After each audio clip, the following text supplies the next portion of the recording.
You know, I've felt it in the water for a long time. I've been talking about it for a few years now. I feel like a lot of the other creators in the education space in this niche have felt the pressure for a while. A lot of them have seemed to kind of keep operating as if nothing is different. I will say huge shout out to Knackers. He made a video a while back. I'll see if I can find it. It's been a few months now. That just straight up named the things that were going on that affected those of us who covered streaming in an educational context over the past couple years. And I think the writing is finally on the wall. In many ways, streaming as its own unique industry and powerhouse of a media revolution or whatever the heck, it's kind of dead. Thanks to reporting from GamesBeat in the StreamElements Discord. StreamElements is a service that provided a very, in my opinion, the best web UI for developing your own stream overlays, alerts, widgets, all of that stuff to display over top of your live stream through a browser source. It had a very intuitive canvas to edit your graphics on and was the best tool for the job in terms of being able to easily, it didn't have all of the features that maybe some of the competitors had, but in terms of just easily being able to build a layout and then add it as a browser source to OBS and then tweak from there, pretty phenomenal job. StreamElements announced in their Discord that they are probably shutting down the company, that the website itself may only last 30 more days, and that users should log in and download all of their assets or preserve their layouts or whatever before they lose them. Now, StreamElements has gone on to publicly post an update that supposedly they are in talks with multiple potential buyers to be acquired so that hopefully they could stay afloat. But as we saw with AthenaScope, a beloved automated highlights tool that took a good few years to get worthwhile replacements and competitors for in the space, being acquired doesn't mean you stick around. Sometimes being acquired means you shut down right away and are never heard from again. This comes after StreamElements raised over $100 million in investment money. Back in 2021, they got $100 million and then supposedly raised $11 million since then, and ballooned their company to over 200 employees. This, to me, is a case study in the exact problem with the streaming boom we saw.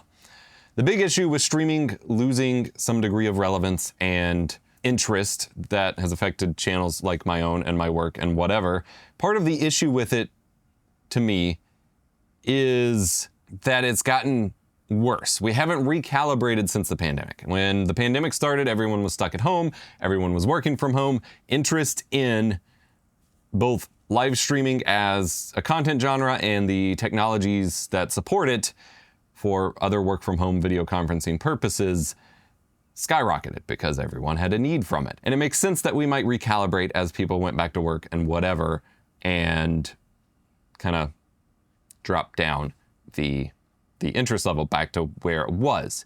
But what we're seeing is actually a dip below where things were before, because streaming was a blossoming industry. It was a growing, booming thing right before the pandemic. It was gaining traction. We had stars like Ninja on the New Year's Eve countdown doing flossing dances and whatever. Like, things were building up to a peak already, and the pandemic boom just exploded it even more, to the extent that the course correction actually drops interest, investment, relevance, market share back lower than we had it before the pandemic started. It would have been a natural drop in the first place, but it's further exacerbated by the pandemic boom and the bubble from that popping.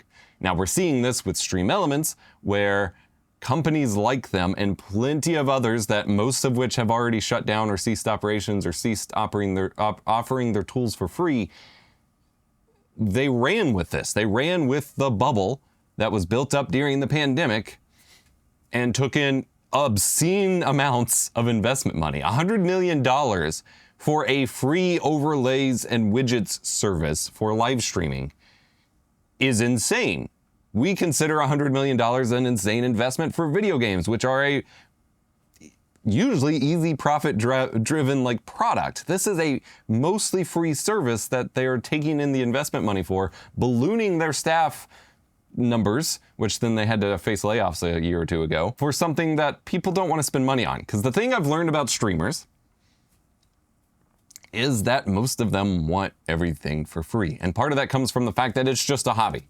They just want to do the thing as the hobby. They want to play video games and share it and whatever. And so, of course, they don't want to spend a bunch of their money on it. And some of them are hoping to make careers out of it. But until they're making significant money from it, they're not going to be willing to drop money into it. These are reasonable things, but there has been an attitude anytime I try to showcase even a reasonable cost paid solution for things that makes it much more sustainable and a higher quality resource for whatever you're doing.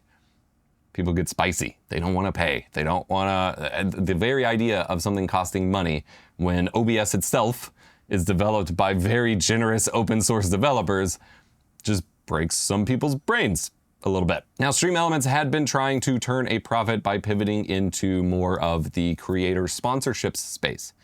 This is something I genuinely took no part in, and I literally got, like, not cornered, but, pulled aside by the heads of StreamElements because they kept wanting me to get involved in their creator sponsorship program and talk about it in videos. And it's the one thing I never really wanted to touch that much. Because to me, the whole, let's promote a mobile game for an hour of your live stream and nickel and dime viewers into signing up and getting $5 that doesn't really move the needle for you or affect your bottom line while sullying your live stream content, that's just never been a viable thing to me. I don't think it makes sense for most users. I don't think it makes most sense for most streamers. I don't think it's a good path for sponsorships, and it's not something I would do personally. But the idea being that they would basically act like and see, I had the experience, this is basically what YouTube MCNs, multi-channel networks, did before, where they just take a little bit off the top of a bunch of little channels, and that adds up in almost a pyramid scheme-like way to make a whole bunch of money, while kind of negatively impacting the smaller creator space in some ways. I didn't want to participate in that, and it seems like most of the scene didn't really buy into it either. And so they have never once reported a profit from what I've been able to tell. And so I think StreamElements serves as an interesting case study here for the runaway of the streaming bubble for a while. Now, we saw Streamlabs get acquired by Logitech back quite a few years ago now. I talked about it in my Streamlabs OBS versus OBS, or Streamlabs desktop versus OBS video in my sponsored Streamlabs desktop course.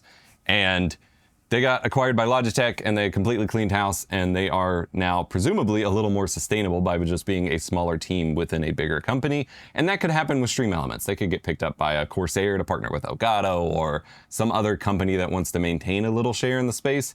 But ultimately, we're going to continue to see winding down of services, and we've already seen a bunch of it in the streaming space because of a few things. The first is the obvious, streaming as a niche has lost its big boom, its big interest. A lot of the entertainment interests have moved away from super long form, 4-hour, 8-hour live streams into short form scrolling videos or hyper retention optimized edited YouTube videos and things like that, which I always thought it was interesting. Like I had this there in 2016, that year range, we had the YouTube adpocalypse, and we saw a big purge of, especially in the gaming space, creators move away from their normal produced content, either to Twitch live streams or to these reaction cam funny moments kinds of videos like Trouble in Terrorist Town and stuff like that.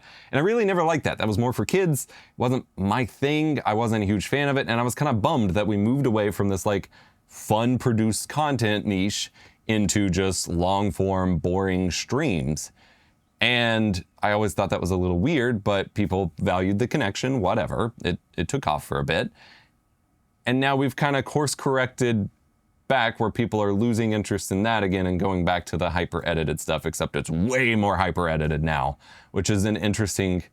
I feel like things are always just going to go back and forth. I think that's just going to be how it is. But the second reason is that services like StreamElements are kind of replaced eventually, in all of these cases, by features that the platforms provide.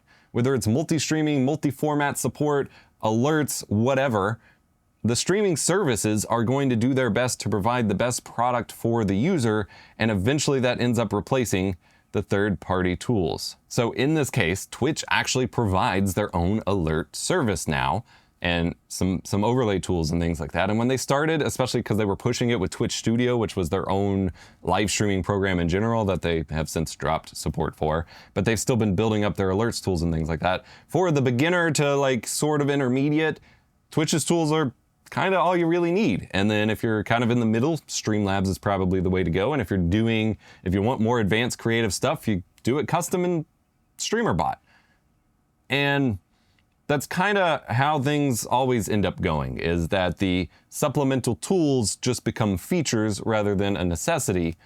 And it just, I mean, streaming itself kind of is shifting from being this independent, standalone industry and unique thing to just kind of being a feature that you expect video sites to have. And that's kind of how it always was on YouTube. Like it's just another feature to reach your audience, and it doesn't need to be this whole bespoke adventure. And so I think we're going to continue to see a lot more of these things shut down. I think it does represent an end of an era of sorts for streaming in general. It doesn't mean streaming itself is necessarily dead, so much as streaming as this whole unique thing. For me personally, like I said, I've been seeing the writing on the wall for a while. I've been feeling the changes in the current, and it is this cool, fun, self-fulfilling prophecy of I never wanted to niche down, and I always rebelled against it in my work because I never wanted to be stuck with a specific, stuck beholden to a specific thing and dependent on it for my own success. This was back in the games days, early in YouTube, when everyone started with Call of Duty and then got burned out on Call of Duty and panicked because they could only cover Call of Duty anymore. And I didn't want to do this with any specific tech niche either. And then I took everyone's advice and niched down as the stream professor in like 2018, 2019. And it brought me lots of success and authority, but it also meant that I get screwed when streaming kind of falls. But I've been shifting the channel. We've been focusing on responsible tech usage and relationships, self-hosting, that kind of stuff, as well as more just creativity in general. And I'm super stoked with where that's going. I've been putting a lot of more investment into my own forums and spending time there and my own art in general. And I know some people are still doing fine because they've just kind of gone all in on the parasocial, I'm here, you're here for my personality, and I'm going to pretend we're best friends thing. I could never do that. I never want to do that. I want the work to be the work. So we'll see where things go. I do still have a backlog of some streaming adjacent products and reviews to still finish out just to have them off my to-do list, but things are changing. Times are changing. And I'm curious to see what's next, because short form video is quite literally damaging our brains. This isn't the usual, oh, attention spans, blah, blah, blah. Like their research is starting to show it. So I'm not posting shorts. We're not doing that. So we got to figure out something else. Remember to be kind, rewind. Go check out my forums, support me there or on Patreon. You get early videos. I posted a lot of videos like a month early. Go check out all that. And remember, I already said that, be kind, rewind. See you.